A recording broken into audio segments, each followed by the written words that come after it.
How easy would it be for you to hack into my stuff right now? If I really wanted to and I was at a computer, it'd probably take me about half an hour.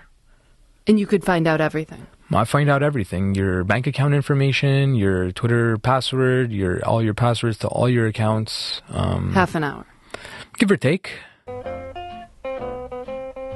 This is Mike Calce. Like so many of us, he first accessed the internet in the early 90s when AOL started sending their floppy disks and later CDs through the mail. At one point, half of the CDs in the world are being produced for AOL's direct mail campaign. Every 6 seconds, someone new signed up. Welcome. Calce was 9 or 10 years old, living with his parents in Montreal. AOL is actually what made me want to be a hacker, or kind of forced me to be a hacker. Because that 30-day process where they allow you internet for free 30 days, I wasn't sure if my father was going to give me his credit card number to reinstate the service. So what I had to do was, I found an application that allowed you to log on to AOL and appear to other people as if you were an administrator of AOL. And I was messaging other users saying, excuse me, due to a power outage at one of our facilities, we need to verify your password. And sure enough, the first 4 out of 4 gave me their passwords, and I was using other people's AOL account information to stay online. Wait a second, like you're 10 years old. Are you thinking the whole time, oh my God, this is working, I can't believe this is working, this trick? I was kind of, I guess, surprised in the sense that it was this easy. I would have figured it would have taken a few attempts. I knew I would have got somebody at some point, but to go 4 for 4 on the first attempts, I was like, okay, this is like, no problem. I have internet permanently now. Of course, most kids feel like they can get away with anything. But if by 5th grade you're already smarter than most of the adults around you, maybe you actually can. I'm Phoebe Judge, and this is Criminal.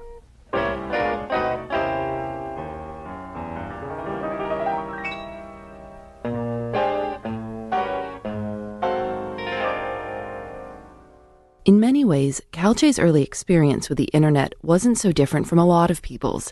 It started with AOL, but then he found out you could download stuff, movies, music, games, all free, albeit illegal, if you knew where to look. But the thing was, there was like a queue list where you had to wait in line because other people wanted the software as well. So I kind of wanted to find a way to skip the system and be able to just download whatever I want. Access to this free stuff was run by hackers, and Calce realized he could skip the line if he found a way to work with them. So he sent a message to someone he thought was in charge. And he said, oh, sorry, look, we're only looking for experienced hackers already. We're not interested in noobs, which is basically like someone who has no idea what they're doing and is new to the industry. I said, look, give me 2 weeks, give me a trial period. I'm a very fast learner, and I promise I won't disappoint you. The guy gave Calce a series of tests, and he passed. He was good, really good. He was breaking into university networks. Yale, UCLA, Harvard. So you're 11 or 12 now, and you're trying to break into UCLA and Harvard. Exactly. So I had to pretend to go to sleep, then wake up, and then go back on the computer. And typically, I would sleep through the first 2 classes of school every morning because I spent most of my hacking activities at night. By high school, Calce had hooked up with what he describes as basically a group of elite Russian hackers. He considered them his friends, but there was a lot of paranoia. You couldn't really be sure of who you were talking to or what they were capable of. And it wasn't just online. They also talked on the phone. As Calce explains it, someone would steal a credit card number and use it to buy a conference call line.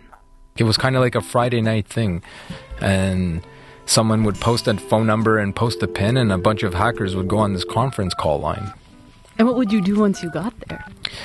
Every instance was a bit different, but a lot of it is mumbo-jumbo because there's, 30 hackers, basically talking trash to each other.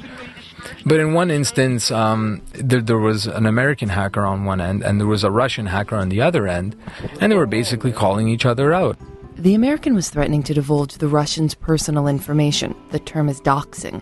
And in this hyper-anonymous world, it basically shows your own skill while embarrassing the other guy. And, a few other the hackers were egging them on and saying, all right, let's see what you guys got. Let's go. There he is. And so they started going at it, and, throughout the process of the phone call, the American hacker was kind of like taunting the Russian, like, oh yeah, I'm getting your information right now as we speak. Yeah, but I will find it. He's like, don't worry. And the Russian was really silent, not really saying anything.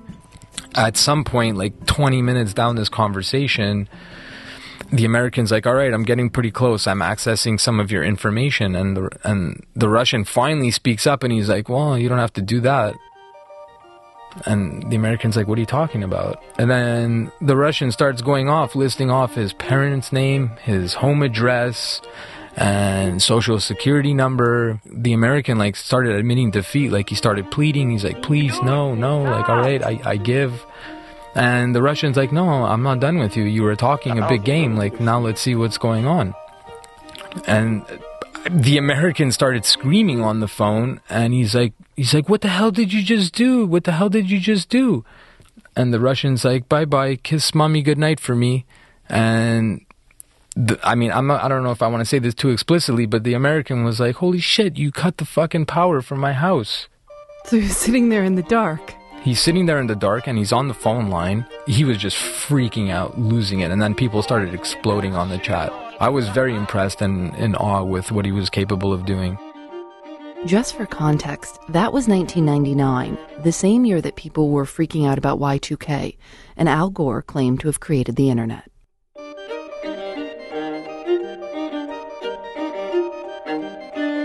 So much of these chat room pranks were about one-upmanship, about making other hackers afraid of you, and Calce had yet to try. So the following year, in February of 2000, he made his move. And I basically shut down eBay, CNN, E-Trade, Dell, and Amazon.com. How did you do that? Basically what I did is I hacked into almost every major university, college in America, and I combined them all together. I made like a massive network by combining all the universities and colleges that I had compromised together. And I basically set them up as slaves, and I set one master network that was like the boss, let's say. And when I would tell that master computer to shoot all your bandwidth, all your internet speed available that you have available to this one designated site, all the other universities and colleges that I had compromised would respond at exactly the same time. So it would launch like a coordinated attack. And so I would say, all right, I'd go to the master computer and say, all right, here's eBay's IP address. Let's target eBay. At this point in time, in 2000, on the scale of large business hacks, where did this rank? At the time, it was definitely the biggest hack. Over the course of a week, Calce basically broke the websites of E-Trade, Yahoo, Buy.com, eBay, Dell, CNN, and Amazon. By most estimates, the attack caused $1.7 billion in lost revenue, even though the sites were only down for a few hours. We asked a couple of other hackers what they thought about it, and they said Calce demonstrated what many in the community already knew was possible. He basically proved just how powerful the technology could be.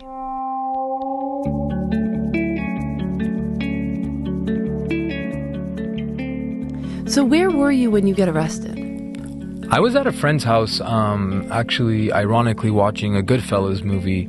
It was 3 a.m, give or take, and I received a phone call from my father saying, they're here. And I'm like, pardon me, who's there?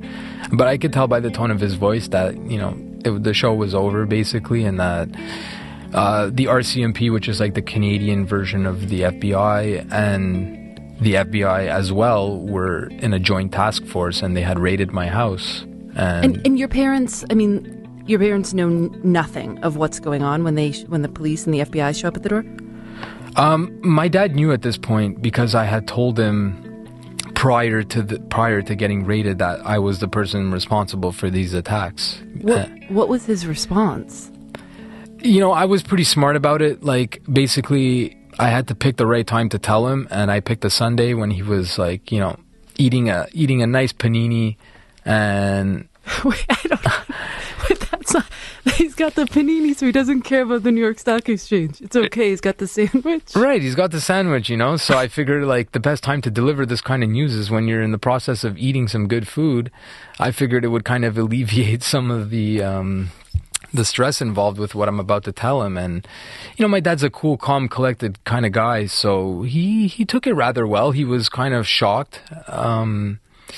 But he was very professional about it and said, listen, we need to go see a lawyer. We need to get prepared. And that's exactly what we did. Before they even raided me, I had already seen a lawyer on several different occasions. But they couldn't protect you from jail. Nobody could at this point. And, quite thankfully, I guess I was 15 years old at this point. Because if I was 18, I don't think we'd be talking over the radio right now. Because Calce was a minor, the police couldn't release his name. Media outlets referred to him only as his alias, MafiaBoy. Janet Reno, the Attorney General, referred to him only as MafiaBoy. The suspect, who goes by the online name MafiaBoy, has been charged in connection with the cyber attack on the CNN network website. I believe this recent breakthrough demonstrates our capacity to track down those who would abuse this remarkable new technology. He pleaded guilty to 57 counts of, quote, mischief to data in the Montreal Youth Court and was sentenced to 8 months in a youth detention center and a year of probation after that. He could go to school, but he couldn't use a computer. Wired magazine reported it as, quote, the cyber strike that put the internet's security issues on a national stage and inaugurated an era where any pissed-off script kiddie could take down part of the web at will. I was very content that I was able to accomplish this goal. I felt like a sense of accomplishment when I was, hacking and able to infiltrate such high-profile targets. If you hadn't gotten caught, would you still be hacking? Absolutely not. Because to be quite honest with you, if I wanted to hack, I still could hack. They caught me for those attacks because I was boasting about them in public chats. And that's when they started to single me out and, really divert their attention towards me. They never found me through technical means. It's not like I left digital footprints anywhere. I knew what I was doing. The point is that it's wrong. When Calce got caught, a reporter pointed out to Janet Reno that Calce was a minor and asked how the justice system was equipped to handle kids that caused so much damage. She didn't say we'd be able to stay one step ahead of them. She said she thought we needed to teach them better manners. That they are not going to be able to get away with something like this because of age. There has got to be a remedy, there's got to be a penalty, but more importantly, we have got to renew our efforts to teach young people, children, young people, cyber ethics, so that we ensure that this tool is used by all concerned to expand our opportunity for learning, for communication, for commerce. It's like a game of cat and mouse, where the cat is asking the mouse to slow down and play nice.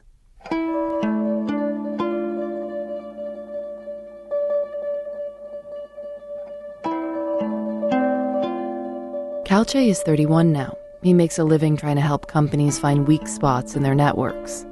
A lot of people in the cybersecurity industry are like him. Kids who started out breaking things, all grown up and now in high demand.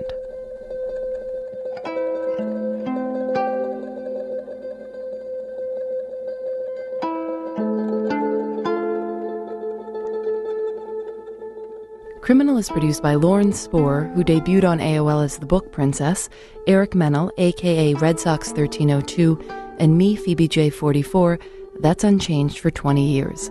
Julianne Alexander does our episode art. You can find all of our episodes on iTunes, where you can subscribe to the show. Our website is thisiscriminal.com. We're on Facebook and Twitter @CriminalShow. And thanks to all who donated to the Radiotopia Kickstarter. We made the goal, and we're looking forward to bringing you more new shows next year. As part of Radiotopia, we'll be working with shows like Benjamin Walker's Theory of Everything. His newest episode features Ethan Zuckerman, the guy who invented the pop-up ad. Turns out he thinks internet advertising has gotten out of hand. To try to convince investors that ads are somehow going to be worth money, because it's very clear that no one likes them, no one wants to encounter them, we've had to make them more and more intrusive, and we've functionally had to put people under surveillance. That's Benjamin Walker's Theory of Everything. I'm Phoebe Judge. This is Criminal. Goodbye.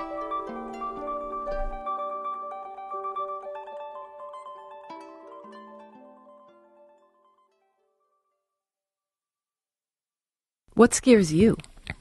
What scares me is that if this gets to the level of terrorism one day, where people, water sanitation sites and stuff, like the water being pumped into your home is pretty much all automated these days. And, they put fluoride in our water, they put different chemicals, and it's mainly all balanced to be safe. But what if a hacker obtains access to one of these water facilities and changes the fluoride levels so that it's actually poisonous and harmful to human beings?